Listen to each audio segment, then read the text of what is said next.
All right, hey guys, welcome to Trillionaire Talk. Today we're gonna do a home essential workout, and this one's gonna be for either beginners or people that are, it could be for elderly people. Really was. I'm making an exercise for my grandmother because I know that there's some movements that she's not able to do anymore. And so what I noticed is that I gained a lot of experience from training with elderly people when I used to work in Naples. And so for the first time ever, I worked with, the average client I had was over 70 years old, 75, somewhat up to 95 years old. And so I learned that, not only do you over time lose the ability to do certain movements that you just don't practice anymore, but you can actually get them back. So for, the 5 movements that I'm gonna show you today, and see how they're movements that we basically do all the time, and that if you don't practice them, you just slowly but surely start to lose the ability to do them. So you're just gonna need a band, let's say like a very thin band. This one's actually the thinnest one I have, but they have one that's half the size of this, that's maybe like a 5 to 10 pound band. Those are very inexpensive, and that's all you're gonna need. And a place to tie it up to. So you're gonna tie it up here, so you can come close up to the table here. You'll be tying it up like this. So basically, I'm gonna use the end of the table. I'm gonna tie it one time through, closer, like that, boom, like that, and that's it. So that's our gym setup for today, okay? And so we're gonna go through basic movements that most people who bodybuild or exercise know the movements. We're gonna go through things like the row, we're gonna go through things like the sit-up and squat type movements, okay? So we're not gonna be doing anything with weights, because this one, again, is for elderly people or people who have lost a lot of strength. Okay, so the first movement that we're going to start with is going to be the squat archetype movement. So basically the squat is like sitting and standing, and so that's what I used to tell my clients in Naples. That basically I'm teaching them how to sit, stand, and walk, which is crazy because they're thinking, I can't believe that that's what I'm learning. I'm learning how to sit, stand, and walk, something that we should all know how to do, but it's not as easy as it looks. So sitting and standing is going to be the first exercise. So we're sitting here on a couch, and so a lot of people lose the ability to stand by themselves, so they have to really help themselves up. So by helping yourself up more and more, what happens is you just keep getting weaker because your body just gets used to being held up. And then basically you end up in this position, and then elderly people walk like that. So they get really used to helping themselves up, whether it be using a cane or using whatever the case is.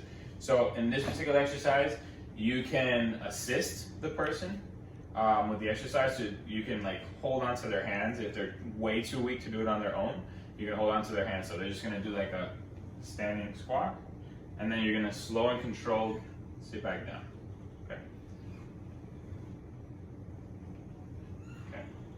So because most people don't think about this as an exercise, when they sit and stand, they do just barely enough to sit or stand, and then they just go about their walking. So they might help themselves up just enough, and then they kind of walk into their movement. So we're gonna do the full movement here. So it's gonna be a full stand. Boom, they're gonna engage the glute muscles, stomach, and then slowly and controlled their way back down.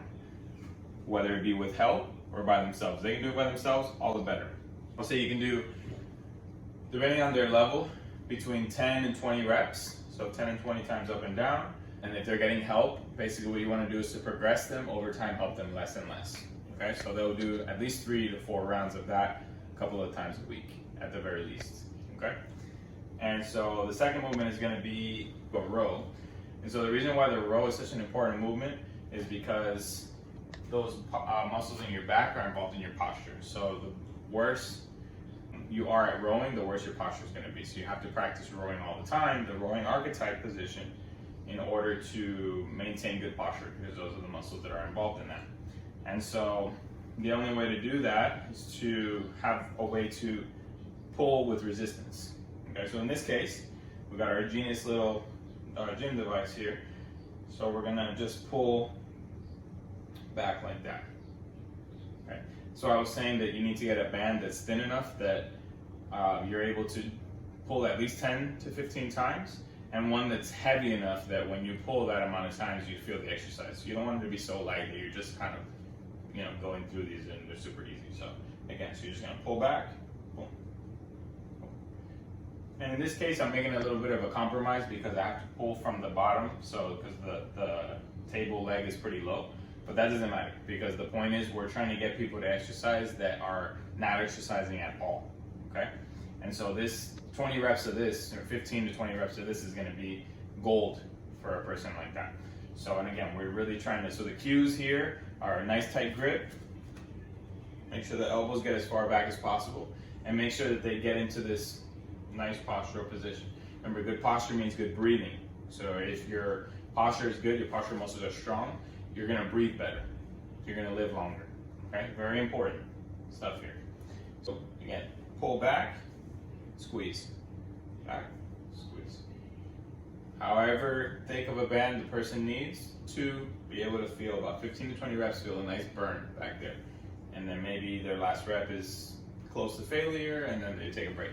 Same thing, 3 to 4 sets, a couple of times a week at the minimum, okay? So the next one is literally one of the most important exercises, hands down. Every exercise is important, but some exercises are higher on the hierarchy just because of what result they produce. And so in this particular movement, this is like sort of like a high pull, okay?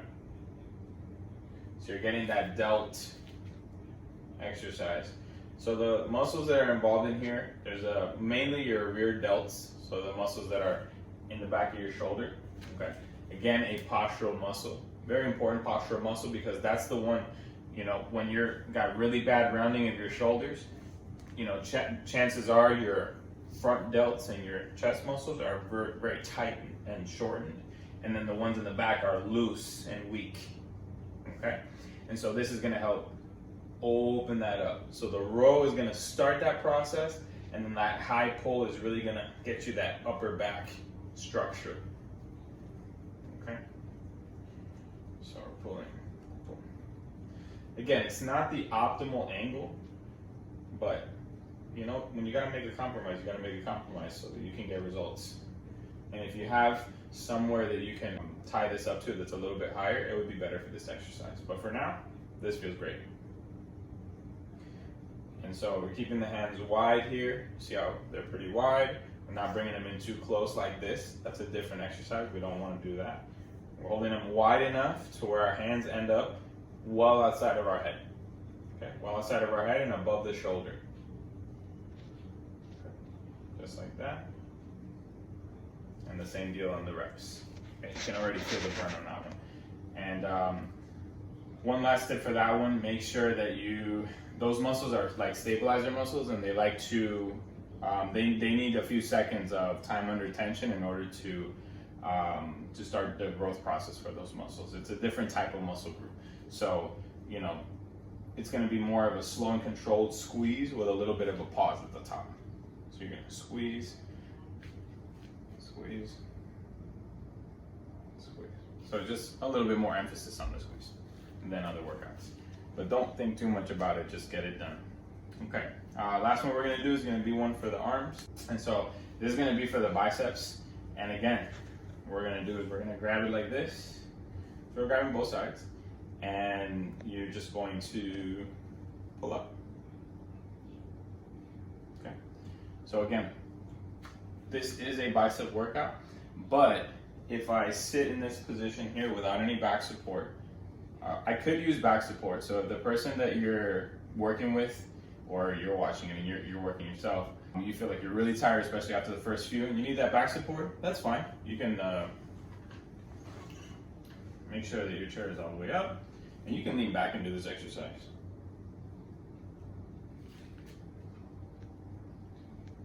That way you can rest your head. Okay.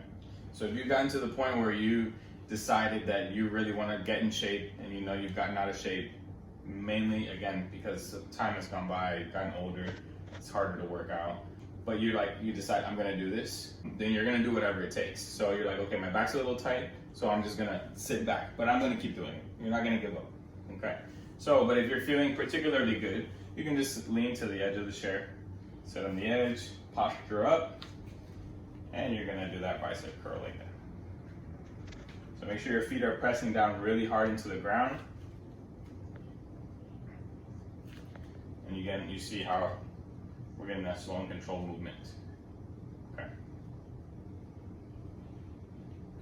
Biceps are Very important muscle group. They're not just for flexing your arm and showing that you work out. They're involved in picking things up, whether it be gallons or of water, or it could be a milk carton, whatever it is.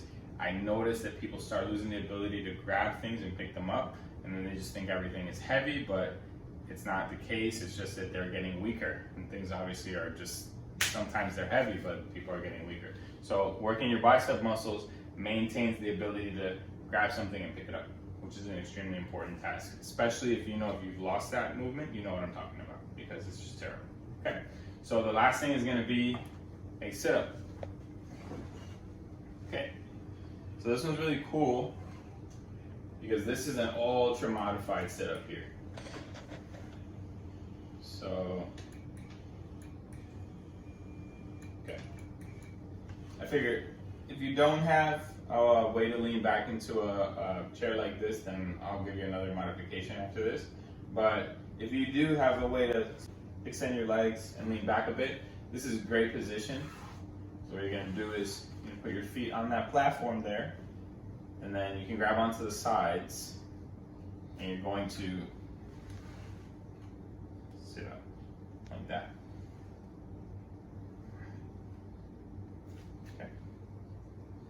Now for anybody who's lost the ability to do this, you know how difficult it is. It gets to the point where you have to think about it for way too long before you even think about doing the movement. You're just like, oh, this is gonna be really tough. So you have to, it should get to the point where you're like, this is no problem for me. Like sitting up from here should be no problem. Okay, and the way that it's gonna become something that's very easy for you to do is when you practice it. And so the sit-up is gonna be like that. It's gonna be.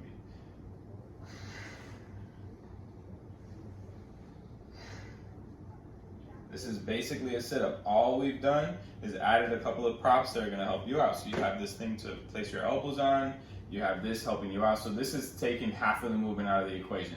Granted, it's the harder part of the movement, so you do wanna get stronger to the point where you can lean farther and farther back, so that eventually you're a little farther back, and then you can see it's a much longer way up. So now you're gonna be building a little bit more strength, but just find whatever point that you're at. If it happens to be that you have trouble going from this almost totally upright position to just right here, that's fine, because do that 20 times and then you'll start building the strength. But rely very little on the handle part here, and just come up and squeeze.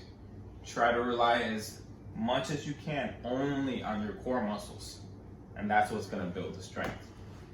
And so guys, the reason why I did this video is because, like I said, I've worked with a lot of elderly people, and I've worked with people who stop working out, and over time they lose the ability to do these very basic movements, and to me that's absolutely insane and totally unacceptable. And so these movements are going to help you. These are just 5 basic ones, but I'm gonna hopefully create a program or something that is a little bit more complex, so that over time you can get even better. But for now, if you just do these 5, at least you'll be getting some of your main muscles stronger. This is very important. So if you have any questions or anything, just leave a comment below, or you can send me a message. Thank you very much for watching.